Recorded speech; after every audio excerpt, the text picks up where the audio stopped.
Bonjour.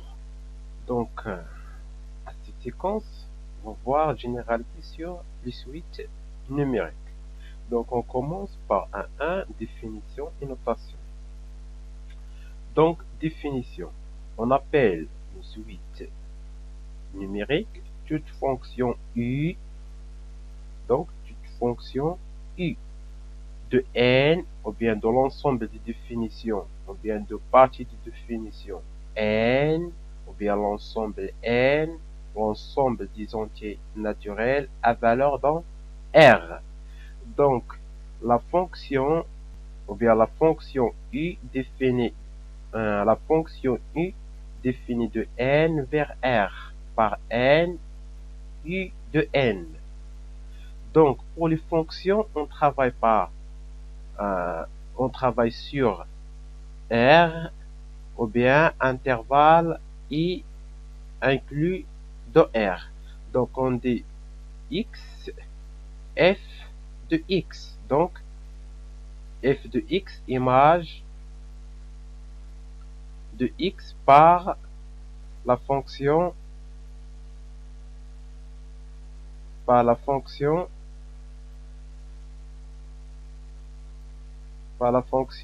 F.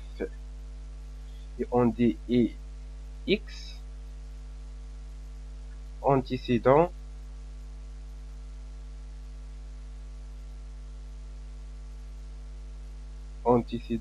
de F de X par la fonction F.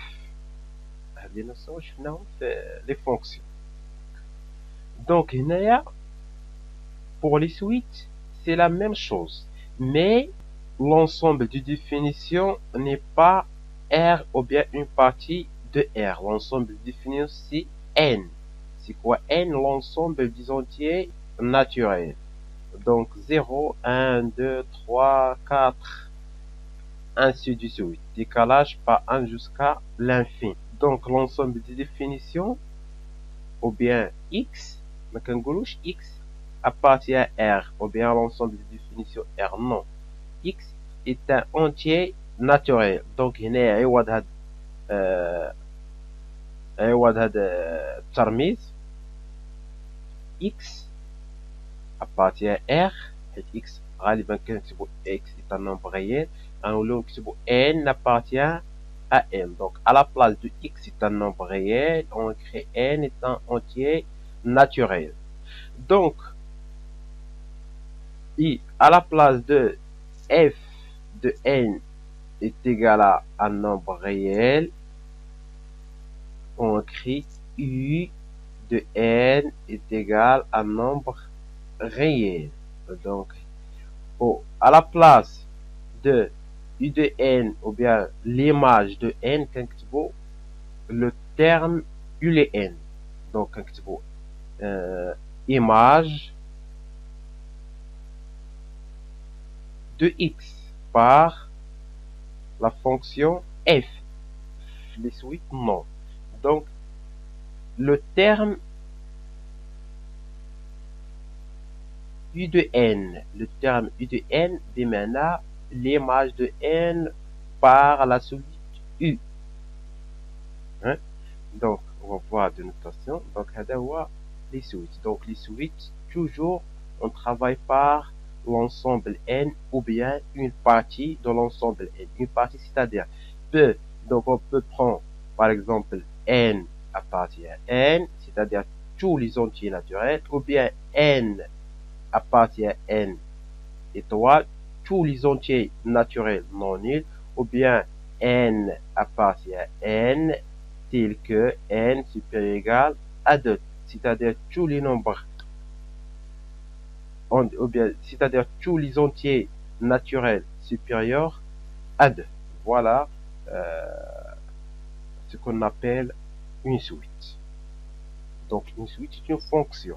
Mais les fonctions réelles démarrer dans l'ensemble ou bien une partie de l'ensemble R. Et pour les suites, non. Pour les suites, on travaille par, ou bien on commence par un entier naturel ou bien une partie de l'ensemble des entiers naturels. Donc, notation, voilà, c'est déjà qu'on a dit ça, que U de n, l'image de quoi? De n par la suite. Donc, on dit ça pour les fonctions. Donc, pour les fonctions, U de n est l'image de n par la fonction, donc par la fonction U. Mais pour les suites, non. On ne dit pas ça. Donc, cette notation, un. Donc, U de n s'appelle le terme général. Voilà, donc le terme général de la suite U. Et aussi le terme de rang, c'est-à-dire la valeur de n. C'est la valeur de n, de rang ou bien de indice n.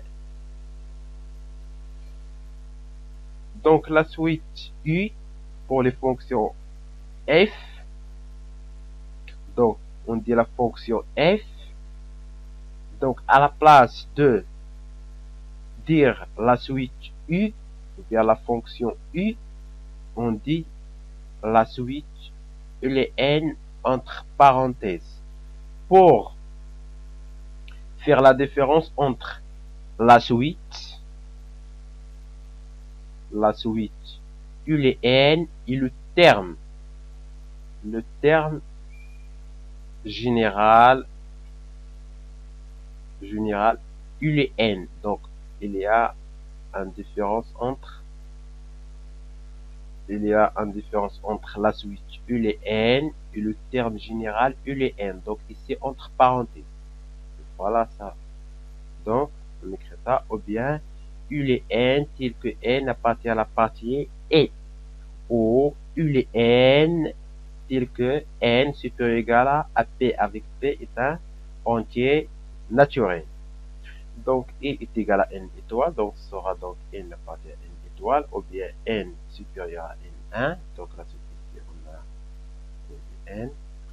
Donc le terme de la suite U les n, donc si on a U les n, cette notation U les n, donc la suite U les n, donc le premier terme donc sera donc, c'est-à-dire ici n appartient à n, donc n appartient à n. Donc le premier terme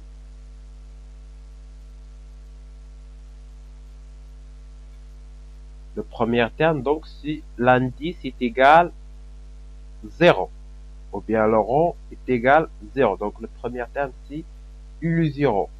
Donc l'indice ici, indice 0, car n, ou bien l'ensemble n commence par, ou bien de plus petit élément c'est 0.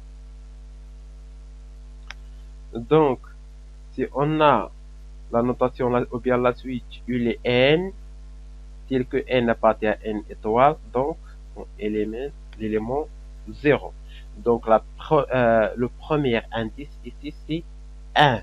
Le premier indice c'est 1, donc le premier terme c'est U de 1. Et voilà. Donc si on a la notation U les n, la suite U les n tel que n supérieur ou égal à 2, donc le premier terme ici à ce cas c'est U de 2. Donc souvent les suites notées par U les n, B les n, oméga de n, la suite A de n, B les n, x n, il y a beaucoup de notation pour les suites numériques. Donc définir une suite. Donc on peut définir une suite de façon explicite. La suite définie de façon explicite, c'est-à-dire une suite définie par une formule explicite. Par exemple, si on a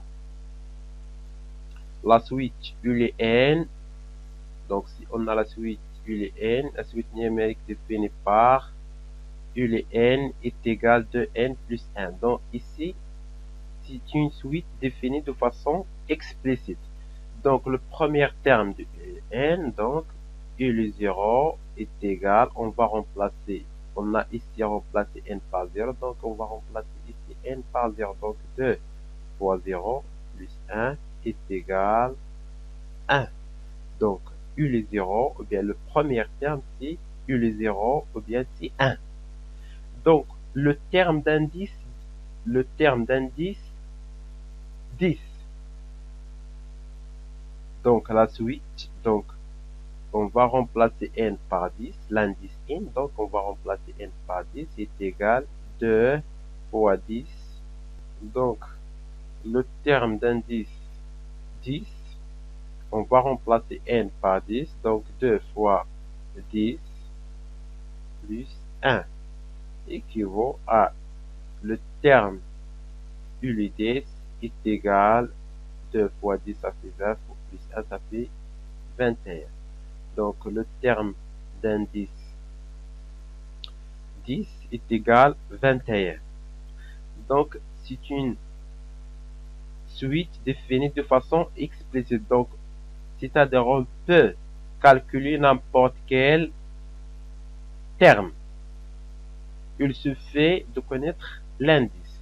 Par exemple, on peut calculer le terme U de 100 est égal. Donc, ici, l'indice ou bien le rang est égal à 100. Donc, on va remplacer n par 100. Donc, 2 fois 100 plus 1, qui équivaut le terme U de 100 est égal 201. Donc, la suite ici définie de façon explicite.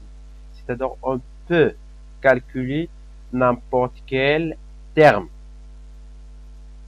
Voilà. Donc, c'est la même chose. Donc, VL1 ici, donc le premier terme. Donc, on a n supérieur est égal à 1. Donc, le premier terme, c'est V de 1. VL1, c'est-à-dire, on va remplacer n par 1. Donc, 2 sur 1, ce qui équivaut à V de 1 est égal 2. Donc, le terme V de 1 est égal 2. Donc, le terme de rang 5. Donc, on va remplacer n par 5. Donc, V de 5 est égal 2 sur 5. Et voilà. Donc, le terme V de 5, ou bien le terme de rang 5, ou bien le terme d'indice 5 est égal 2 sur 5. Ou bien V de 5 est égal 2 sur 5. Donc, V de 5, c'est la désignation. Donc, on désigne pour le terme d'indice ou bien de rang 5 par V de 5. C'est-à-dire, on remplace n par 5. Donc, exemple C. Donc, on a la suite à n définie pour n supérieur strictement à 1. Donc, la suite numérique définie par an est égal à racine carrée de n au carré moins 3, tout plus 1. Donc, le premier terme, donc A, donc on a ici n supérieur strictement à 1. Donc, le premier indice, c'est 2, car n supérieur strictement à 1. Donc, l'indice qui est suivant à 1, ou bien supérieur strictement à 1, c'est 2. Donc, on va remplacer n ici par 2. Donc, est égal à combien? Donc, on va écrire ça. Donc, premier terme. Donc, A de 2 est égal. Donc, on a remplacé l'indice ou bien le rang par 2. Donc, racine carrée de 2 au carré moins 3 plus 1. Donc, équivaut à 2 est égal à racine carrée. Donc, 2 au carré, c'est 4. Ça fait 4. Donc, 4 moins 3, ça fait 1. Racine carrée de 1, ça fait 1 plus 1, ça fait 2. Donc, c'est égal à racine carrée de 2. Donc, racine carrée, par exemple, donc, le terme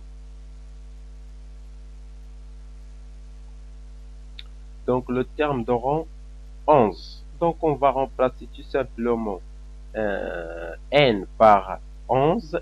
Donc, A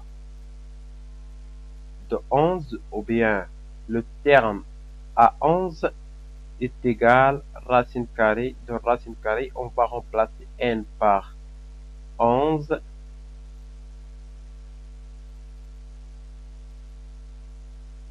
moins 3 plus ou bien 2 plus 1. Donc équivaut à le terme le terme à 11 est égal, donc 11 moins 3 ça fait 8. Donc ça fait 8. Donc racine carrée de racine carrée de 8 plus 1. C'est très simple.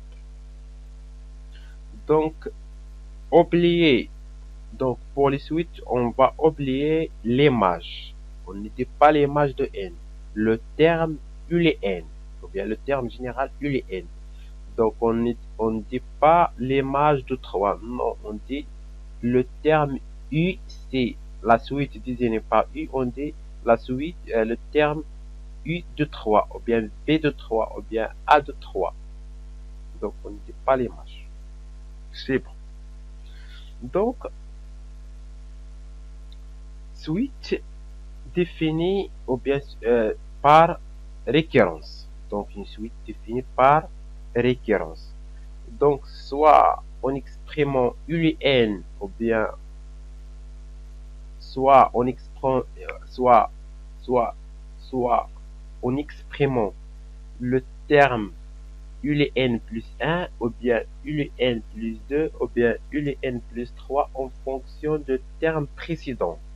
Donc le terme précédent de U les n plus 1, c'est U les n. Donc on exprime le terme U les n plus 1 en fonction de U les n. Ou bien en fonction de U les n, ou bien en fonction de U les n I U les n moins 1.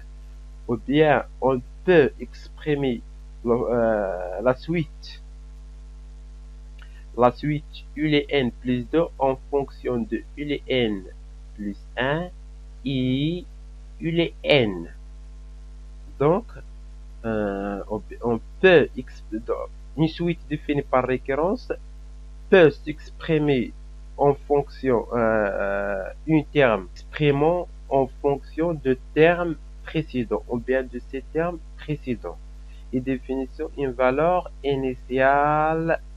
Donc valeur initiale, donc on définit le premier terme ou bien U de n 0, c'est n0 i la première indice. Donc voilà par exemple U de n est égal à f de U de n, ou bien f de U de n, ou bien U de n plus 2 est égal à f de U de n, f est en fonction, ou bien U de n plus 2 exprimé en fonction de U de n et U de n plus 1.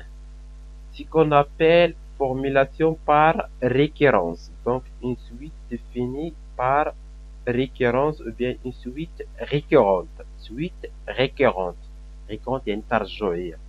Donc pour calculer le premier, pour calculer le terme, il faut de revenir au terme précédent. Donc, on va voir des exemples. Donc, exemple, on a par exemple la suite définie par U les 0 est égal à 2, U les n plus 1 est égal à 3 U les n moins 3. Donc, première question, par exemple A, donc c'est B, donc 1 A, donc déterminant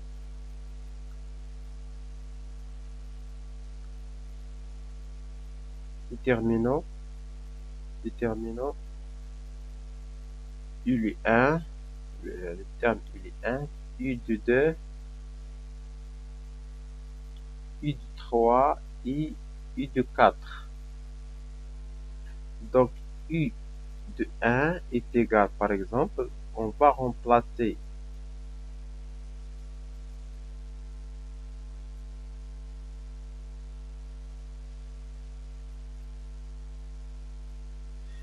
donc ici on a une suite définie par récurrence. Donc, on ne peut pas remplacer directement l'indice. Donc ici, on a l'indice 1. On ne peut, pour calculer 1, euh, on n'a pas une formule explicite. Donc, pour calculer 1, il faut revenir au premier, il faut revenir au terme précédent, c'est-à-dire U0. Donc, pour ULI1, ou bien pour le terme ULI1, donc ULI1, donc on commence par la formule de la suite. Donc, on a ULN plus 1 est égal 3 ULN moins 2. Donc, pour obtenir le terme ULI1, il se fait de remplacer n par combien? Donc, remplacer n par combien? Par 0.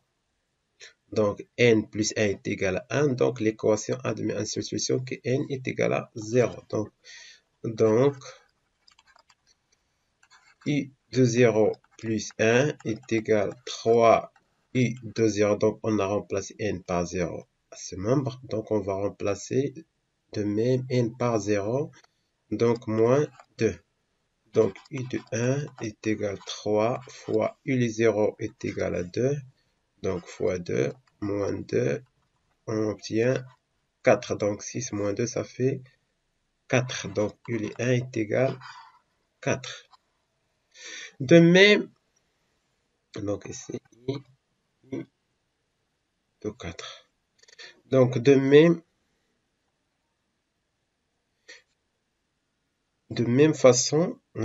même façon, on calcule u de 2. Donc, u de 2.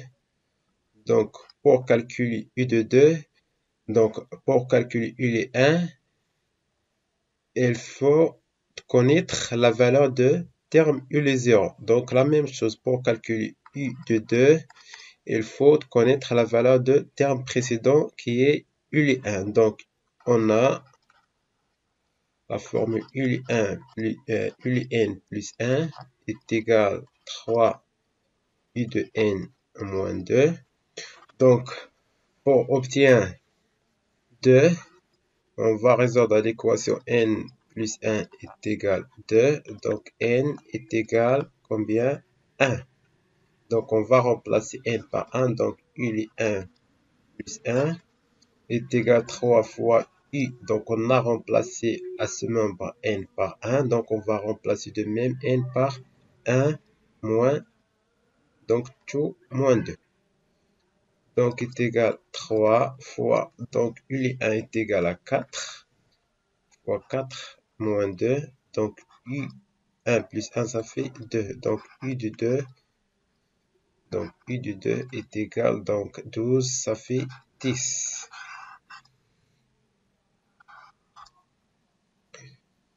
Ouais, de même façon, donc, on obtenir u de 4. Donc, pour calculer u de 4, donc, pour calculer u de 4, il faut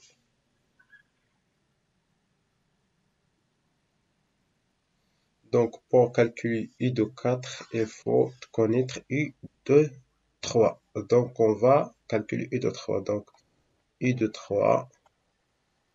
Donc, on a u de n plus 1 est égal à 3 u de n moins 2. Donc, pour obtenir l'indice 3, pour obtenir l'indice ou bien le rang 3, donc n plus 1 est égal à 3, ce qui équivaut à n est égal à 2. Donc, on va transformer 1 deuxième membre, donc 3 moins 1, ça fait 2. Donc, on va remplacer n par 2 pour obtenir le terme u de 3. Donc, u de 2 plus 1 est égal à 3. On a remplacé ici n par 2, donc la même chose, n par 2 moins 2. Donc, U de 3 est égal à 3 fois U de 2 est égal à 10, moins 2. Donc, U de 3 est égal à 3 fois, ça fait 30, moins 2, ça fait 28. Donc, par exemple, P, donc, 1, P, peut-on calculer U et 10? Or, bien comme la suite U et N est une suite récurrente, c'est-à-dire pour calculer U de 10, il faut connaître U de 9. Pourquoi? Donc, on a U de 10 est égal combien? Donc, essayons de calculer U de 10. Donc, U de 10. Donc, on a U de n plus 1 est égal à 3U de n moins 2. Donc, on cherche l'indice 10. Donc, n plus 1 est égal à 10, équivaut à n est égal à 9. Donc, n est égal à 9. Donc, on va remplacer n par 9. Donc, U de 9 plus 1 est égal à 3U de 9 moins 2. Donc U de 10 est égal à 3U de 9 moins 2. Donc, est-ce qu'on peut calculer U ou bien le terme U de 10 sans connaître U de 9? Or, ou bien comme U de 10 s'exprime en fonction de U9, donc non. Donc, 1P,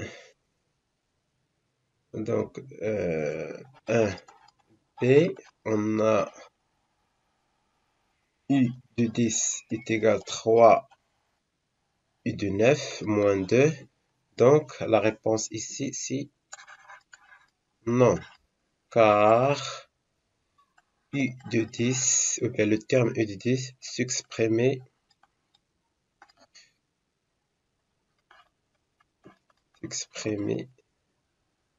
en fonction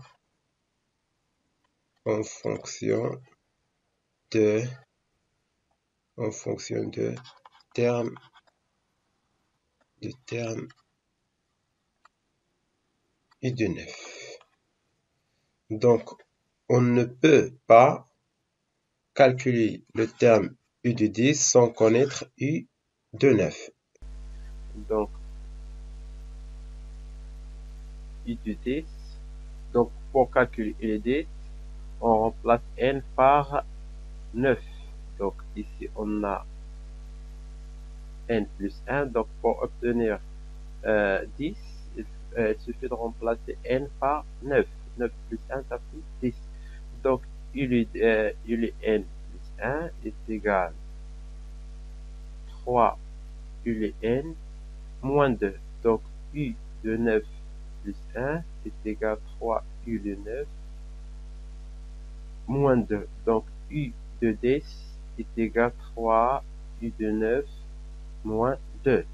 Donc, on peut calculer U de 10 ou bien le terme U de 10 sans connaître U de 9? Non. Donc, car U de 10 s'exprime en fonction de E ou bien de terme U de 9.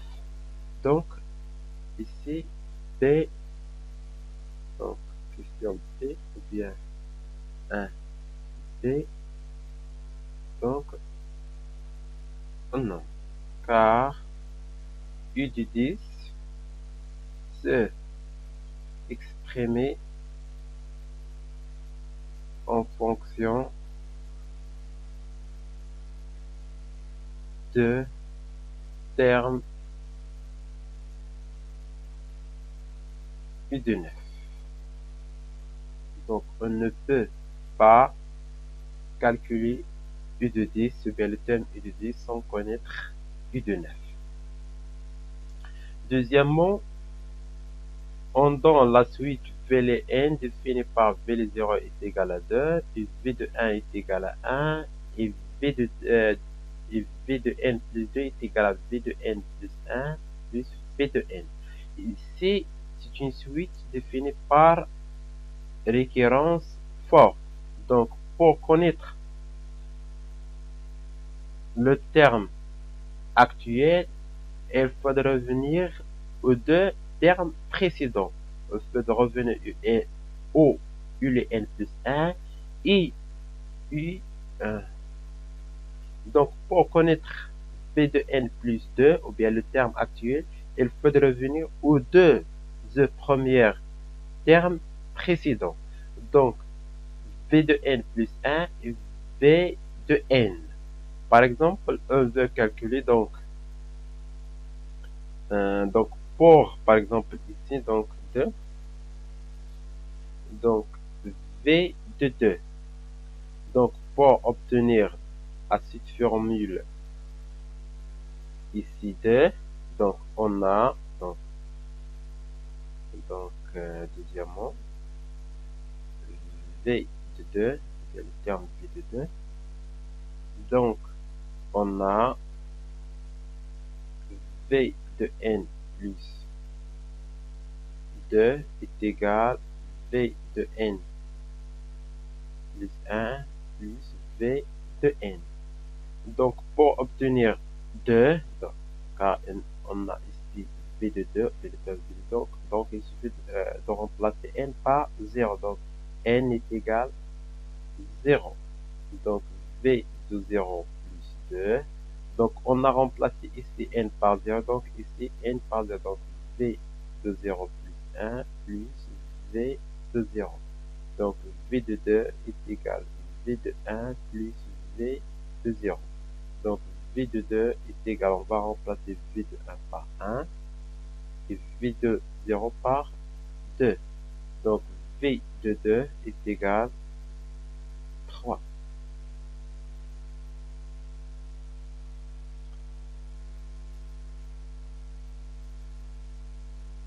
V, maintenant, V, ou bien le terme V de 3. V de 3. Donc, on a V de N plus 1, bien la formule V les N plus 2 est égal V les N plus 1 plus V de N. Donc, pour obtenir 3, il suffit de remplacer N par 1. Donc, V de 1 plus 2 est égal V, on va remplacer N par 1, V de 1 plus 1 plus V de 1. Donc, V de 3 est égal V de 2 plus V de 1. Donc, est égal, donc V de 2 est égal à 3 plus V de 1, 1. Donc, V de 3 est égal 4. Il faut calculer donc V, ou bien le terme V de 4 et V de 5 par la même méthode. Donc, on va calculer V de 4. Donc, pour connaître V de 4, ou bien le terme V de 4, il faut connaître la valeur de V de 3 et V de 2. La même chose pour V de 5. Pour calculer V de 5, il faut revenir à V de 4 et V de 3. C'est la même chose. On ne peut pas calculer V de 5 sans connaître la valeur de V de 4, ou bien le terme V de 4 et le terme V de 3. Merci de votre attention et à la séquence suivante.